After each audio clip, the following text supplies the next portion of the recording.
And joining me now is North Carolina Governor Democrat Roy Cooper, a member of the Biden campaign's National Advisory Board. And he will be with the president at Friday's rally, of course. Hey, Governor Cooper, it's great to see you again. Thank you for being with us. So, your state's 12-week abortion ban is a big motivator for Democrats this cycle. At least you're certainly hoping so. Democrats are hoping so. The state has also swelled with college-educated people in the suburbs that helped Democrats in Georgia. Is that going to be enough for Joe Biden to reverse these polls? I believe it will, along with all of the other successes that Joe Biden has as president of the United States.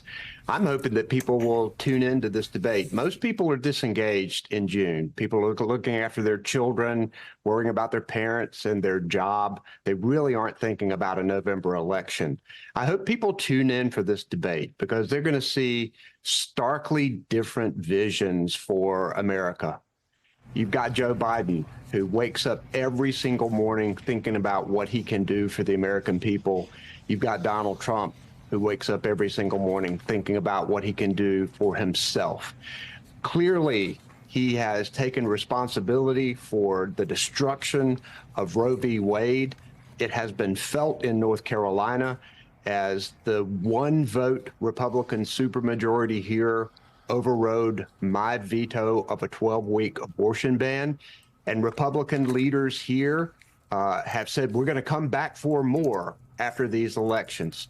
So here in North Carolina, we need to make sure that we have a president who's going to protect women's reproductive freedom, that we elect another Democratic governor. I'm term limited. We have Josh Stein, who is our attorney general. We're running against an extreme right-wing Republican who says no abortion, no exceptions.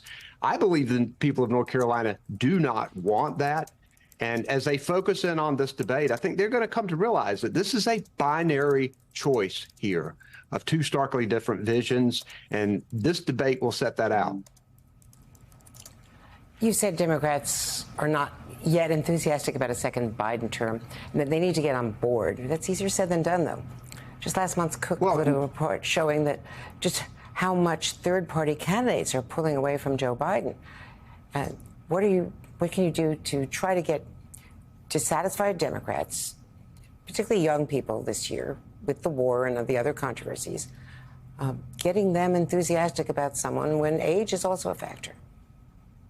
Well, I believe that people are disengaged in June. I've been through many elections. I was chair of the Democratic governors in 2022, and polling didn't look great. People were telling us we weren't going to do well in 2022 in that June. We ended up +2 and one of the greatest performances, midterm performances for a president's party ever of governors. I believe you're going to see the same thing when people finally engage in this election, when they understand that, yes, it is going to be a Biden and Trump rematch, that if you vote for one of these third-party candidates, you are wasting that vote. You are not weighing in on one of the biggest choices that this country has ever made, distinctly different people. This election is about character and values. And I can imagine right now in debate prep at Mar-a-Lago that they're trying to convince Donald Trump to keep the hinges on and be on your best behavior. In other words, don't be yourself. We'll see how successful they are at that. But I think President Biden will take it to him tonight because he has the better end of this argument about where we're going as a country.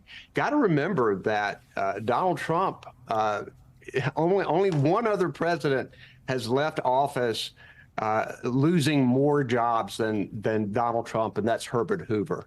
Every other president has left office gaining jobs, and Donald Trump didn't do that.